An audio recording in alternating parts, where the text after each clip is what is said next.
What happens when a carefully planned morning show interview turns into a slow burn showdown? What happens when a royal reputation meets a host who won't be steered by talking points, and every harmless question becomes a fuse? The sun had barely cleared the Manhattan skyline when the CBS This Morning studio clicked into its ritual frenzy. Floor managers traced invisible grids across the stage. Camera operators rode their arcs with the grace of dancers. In the control room, voices layered over each other, countdowns, cue points, contingency plans. It was a Thursday in name only. In energy, it was premiere night. Because today, Meghan Markle was on the rundown. Nate Burleson rolled his shoulders once, settling into the chair that millions recognized. Warm smile, measured cadence, eyes that disarmed even the most media-trained guests. He'd read the prep packet twice.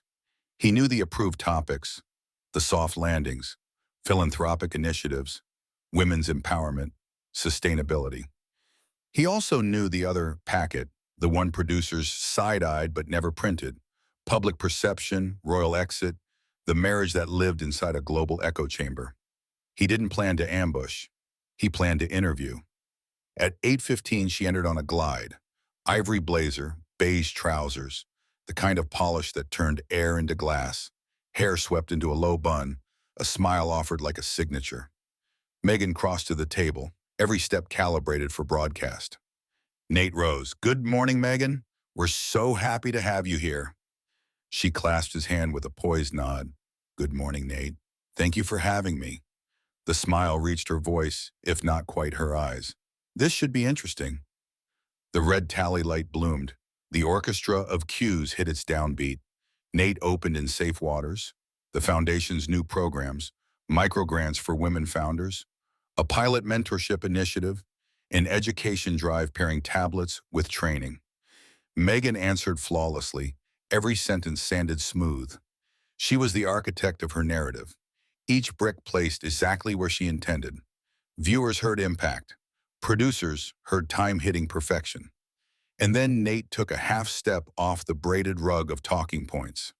"Your foundation's work is making headliners for the right reasons," he said, card lowering a fraction. "But many viewers are curious about something else.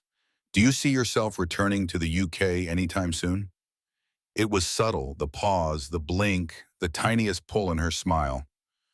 "Whether I go to the UK or not is entirely my decision, Nate," she said, tone even, posture long. And frankly, it's amusing that it's still a topic of conversation. The camera found Nate's nod. "People are curious because of your history with the royal family. It's a natural question. Perhaps your viewers should focus more on issues in their own country," she replied lightly, arms folding in the smallest, neatest cross. The words were airy. The edge was not. A ripple moved through the room, silent, visible. The A-cam drifted a beat closer. In his ear, Nate heard a producer whisper, "Stay smooth." He did. "Understandable," he continued, voice warm. "But your departure is still one of the most talked about moments in recent history. Some still debate whether you and Prince Harry chose to leave or were pushed out." Meghan's head tilted. She set her gaze on him like a level. "Pushed out." A dry note, then a slow exhale. "I can't believe you'd use that word. We made our choice, and I'm not here to rehash tabloid headlines. But I suppose that's more entertaining than discussing real work, isn't it?" There it was, the first audible chord change. Nate kept the melody. "My job is to ask questions people at home might want answered. Headlines or not, it's part of the bigger picture." "Then perhaps your bigger picture," she said, leaning back, eyes lifting for a breath toward the rafters, "needs a little reframing." The control room tightened its focus. Joyful banter would not carry the segment now. Nate slid to his next card and perhaps his truest instinct. "Let's talk about what life looks like for you right now," he offered, tone gentle but clear. "Away from royal duties, away from palace walls. What's a normal day for Meghan Markle?" She let the question sit as if testing its temperature. "Normal?" A quick, unamused smile. "That's a funny word coming from someone asking me about royal duties 5 minutes ago." A few chuckles from the audience. Nate didn't flinch. You've built a new home and new projects. What does that look like? It looks like exactly what I want it to look like, Nate, she said, words wrapped in velvet, blade glinting beneath, which is something I'm not sure you can understand when your schedule is decided by producers in your ear. Whoopi shifted almost imperceptibly, a host's sixth sense tingling. Joy Behar, ever the pressure valve, leaned toward her mic, ready with a lighter detour about wine country and weekend routines. Meghan gave Joy a polite answer, brief, immaculate, and returned to Nate with the precision of a homing signal. Nate inhaled, a fraction deeper. There's also public debate about whether you and Prince Harry might return to any formal duties. Is that door still open? Relevant or not, she replied, I'm not here to feed gossip cycles. The monarchy can run itself just fine without my daily schedule making headlines. A hush, thin as glass, spread across the studio. The A-cam held on her. The B-cam discovered Nate's steady jaw. Somewhere behind the glass, a voice murmured, if this spikes, break at 3. And someone else said, no, let it breathe. Nate's smile stayed. His questions didn't soften. Sometimes the public context is part of the story, he said, careful, even. Whether you like it or not, you're not just a private citizen. Meghan's answer arrived polished and barbed. And maybe it's time the media realized they're the ones framing it wrong. The air changed temperature. The slow burn had found oxygen. Cameras inched tighter, a silent drum roll building under the table. Nate straightened his cards, one corner aligned with the desk, and made a choice, not to escalate, but not to retreat. Then let's frame it clearly, he said, tone still courteous, eyes unwavering. You say it's your decision if you return. If compassion and bridge building are central to your work, could returning, briefly, be a bridge? Meghan's laugh was short, mirthless, perfectly mic'd. You can't build a bridge when the other side keeps lighting matches. The audience let out a soft, collective, ooh. The control room's fingers hovered over the commercial stinger. And on set, between the anchor who wouldn't let go and the guest who wouldn't yield, the ember glowed hotter, brighter, inevitable. It was no longer a question of if the fire would catch, only when. The studio lights were steady, but the air beneath them felt different now, charged, restless, the kind of atmosphere that made camera operators grip their rigs just a little tighter. Meghan adjusted her blazer, her fingers brushing the lapel as if resetting control. Nate sat forward, elbows neatly on the desk, his posture calm, but his eyes sharper. The first round had ended with sparks, the second promised fire. Fair point, Nate said evenly, his cards untouched now. But the question wasn't about relevance. It was about reconciliation. Do you see any chance of returning in any form? Meghan tilted her head, a smirk flickering. I'm not here to feed gossip cycles, Nate. I came to discuss initiatives that change lives, not to recycle the same old obsessions about my past. The dismissal landed like a slap wrapped in silk. A few murmurs rippled through the audience. Whoopi Goldberg shifted in her chair, preparing to pivot. Perhaps we could circle back to your foundation. But Meghan cut her off, voice firm, smile still plastered but rigid at the edges. Oh, I'm happy to talk about my charity work, Whoopi. But clearly that's not what this is really about. Nate seized the moment, leaning in slightly. Meghan, I think our viewers care about both, your projects and the context in which you live your life. That's part of telling the full story. The whole story, she repeated softly, but her tone was knife-edged. According to you, maybe, but I've lived it, Nate, and I assure you your version is missing more than it includes. The studio audience went quiet. No coughs, no shuffling, just silence dense enough to feel through the camera lens. Nate shuffled his cue cards, though he wasn't reading from them anymore. His eyes were locked on hers, calm but unyielding. Let me ask you this, he said, voice measured. You've spoken before about feeling unwelcome in the UK after stepping back from royal duties. Do you believe that sentiment would still be there if you returned today? Meghan exhaled a laugh, short, sharp, almost incredulous. Do I think I'd get a warm welcome? Nate, this isn't a family barbecue. We're talking about an institution that made it very clear where I stood, or rather, where I didn't, from day one. There was an audible gasp from someone in the audience. The tension broke into sound, feeding the live electricity of the room. Nate pressed gently, his tone calm, but his persistence obvious. Still, you've built a public brand around compassion, around bridging divides. Wouldn't returning, even briefly, be an opportunity to demonstrate that in action? Meghan's eyes narrowed. Her lips curved into something that resembled a smile but carried no warmth. Bridge building requires two sides willing to meet in the middle. You can't build a bridge if the other side keeps lighting matches. The line landed like a headline. The audience gave a collective, ooh, sensing the sting.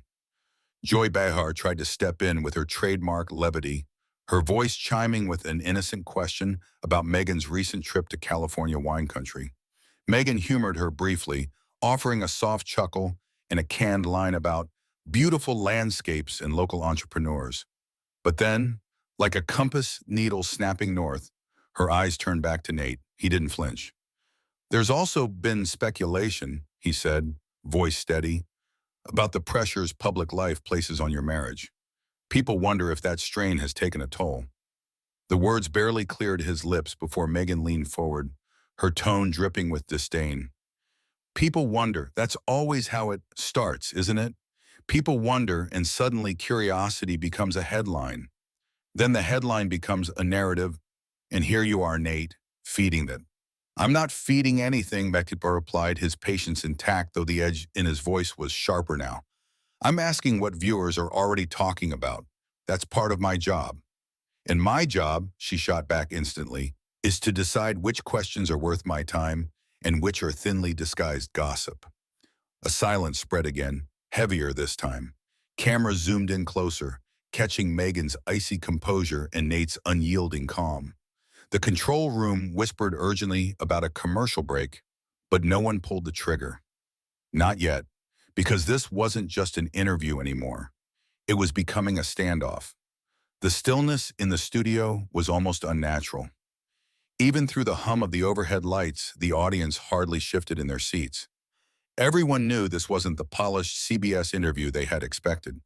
It had drifted into something rawer, something closer to a duel than a dialogue. Nate kept his composure, but the cards in his hand were no longer guides. They were props.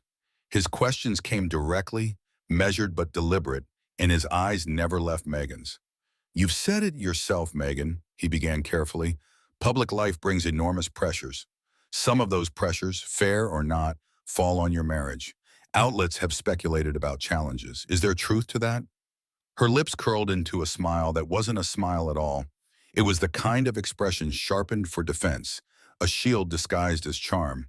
I don't live my life based on what tabloids print, Nate. Maybe you shouldn't either. The audience gave a soft laugh, nervous rather than amused. Nate stayed steady. I only ask because these reports have been so widespread. And I'm telling you, she snapped, her voice rising above the studio's hushed silence, that my marriage is not your concern. If your producers think this is the best way to fill airtime, maybe they should reconsider their priorities. For a moment, the words seemed to hang in the air like smoke. The tension stretched so taut it felt ready to snap. From the other side of the table, Whoopi Goldberg leaned toward her microphone, her tone a soothing attempt at mediation. Maybe we could bring this back to your foundation's work. But Meghan shook her head sharply. Oh, I'm happy to talk about my foundation, Whoopi. But clearly that's not what this is really about, is it? Joy Behar, trying to rescue the sinking mood, jumped in. Well, Meghan, let's lighten it a little. You just mentioned California wine country. Did you find a favorite vineyard? Meghan answered briefly, voice still sweet on the surface. It was lovely, Joy. Wonderful people. Beautiful wine. She let the smile linger for a beat, then swiveled her gaze right back to Nate, her eyes glittering with challenge. Nate leaned forward just enough to signal he wasn't backing away.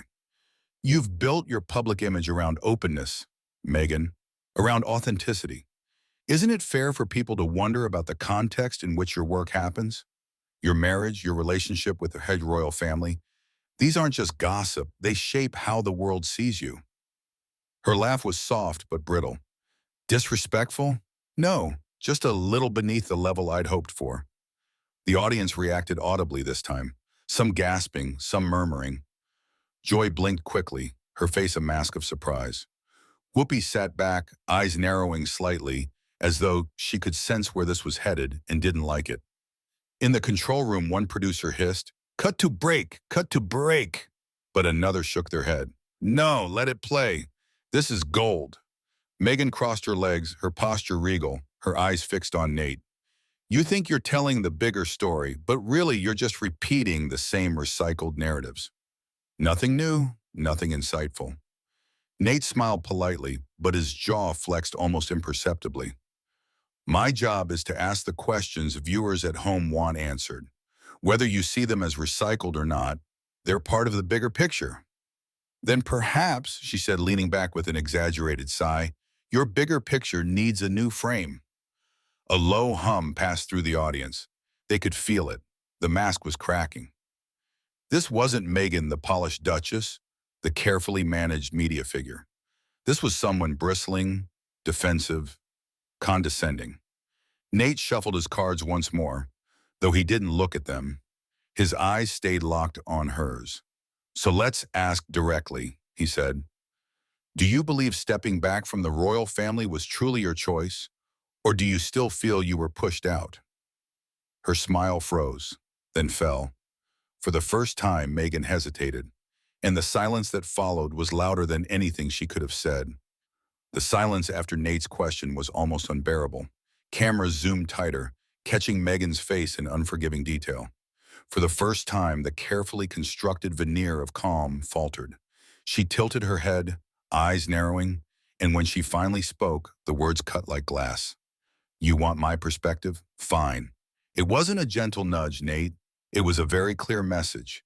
"You are not welcome here unless you play by our rules. And I've never been someone who survives by making myself smaller just to make others comfortable." The audience murmured, half gasp, half applause. The control room erupted with voices. "Hold it, hold it! This is it!" Nate gave a slow nod, his expression unchanged, though his eyes sharpened.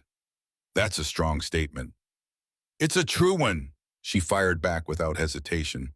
For a moment, even Whoopi and Joy sat frozen, their attempts to mediate abandoned. The tension on set had turned into open confrontation. Nate leaned forward, resting his cards on the desk as though discarding them. His tone was still even, but the steel was finally audible. "Meghan, I've done a lot of interviews with public figures. Most of them understand that questions about their public image aren't personal attacks. But with you, every topic seems to be met with defensiveness or dismissal." Her laugh rang out, hollow and sharp. "Maybe that's because most of your guests aren't asked the same tired questions over and over. You think you're uncovering something, Nate, but you're just recycling tabloids. Nothing original." Nate's smile tightened, just enough for the cameras to notice. "I've given you space to explain, to tell your story, but it's becoming clear you're not here for a conversation. You're here to control the narrative and shut down anything that doesn't fit." The words landed like a thunderclap. A collective gasp swept through the studio audience. Meghan blinked, genuinely startled, before masking it with indignation. "Control the narrative," she repeated slowly, her voice dripping with disdain. "That's rich, coming from the media." Nate didn't flinch. What's rich is someone sitting here on national television, acting like the media is the enemy, while at the same time booking themselves on every major platform to sell their version of the story. What's rich is demanding privacy while turning it into a career. The audience exploded with murmurs, some gasping, others clapping in approval. Meghan leaned forward, eyes flashing. "So now you're going to tell me what my career is about. Maybe next you'll tell me what my marriage is like, too." "You brought it up earlier by shutting down the question," Nate countered firmly. His voice had lost its softness now. "And frankly, your attitude here is exactly why people see you as out of touch. You're not engaging, you're lecturing. And when challenged, you turn dismissive and condescending." A hush fell again. The cameras held steady on their faces, two opponents locked in a duel under the brightest lights. Meghan crossed her arms, feigning amusement. "Is that what you think this is? A lecture? Maybe it's time the media stopped pretending to be the victim when they're the ones shaping the story." Nate didn't back down. No, Meghan, what's happening right now isn't about media spin. It's about accountability. You wanted a platform. This is it. And if you can't handle real questions without sneering, maybe you shouldn't be here. The gas that followed was louder than before. Joy's mouth fell open slightly. Whoopi leaned back, eyes wide. The control room's chatter was frantic. Cut to break? But nobody dared. The moment was too raw, too electric. Because this was no longer an interview, it was an unmasking. The studio was silent, the kind of silence that felt physical, heavy, suffocating, waiting for the inevitable collapse. Meghan's lips parted, but no words came. She adjusted her blazer, sat straighter, tried to reassemble the armor. But Nate was already leaning forward, his voice calm, unwavering, each syllable deliberate. Let's call this what it is, he said. You're an entitled royal kid who married into a global brand and now trades on that name every chance you get. You want the perks of the platform without the accountability that comes with it. The words detonated in the studio. The audience gasped, the sound sharp enough to echo against the walls. Meghan's eyes widened, genuine shock flashing before she masked it with cold indignation. Excuse me. Her voice was icy. You heard me, Nate replied, steady and unflinching. This show is about conversation, not coronation. And if you can't handle straightforward questions without sneering at the people asking them, then maybe this isn't the place for you. For a long moment, the two just stared at each other, locked in a silence so thick the cameras caught every flicker of breath, every twitch of muscle. Then Meghan rose, slowly, deliberately, as though every movement were part of a performance. She unclipped her mic with sharp fingers, the faint crackle of static audible. So what, Nate? You're telling me to leave? Yes, he said without hesitation, because this isn't going anywhere productive. Our viewers deserve better than watching a guest sneer their way through an interview. The audience gasped again, some clapping nervously, others staring in disbelief. This is unbelievable, Meghan snapped. I came here to talk about important issues, and instead I get ambushed and assaulted on live television. Nate rose, smoothing his suit jacket. He looked composed, almost serene. You came here for publicity, Meghan. Let's not pretend otherwise.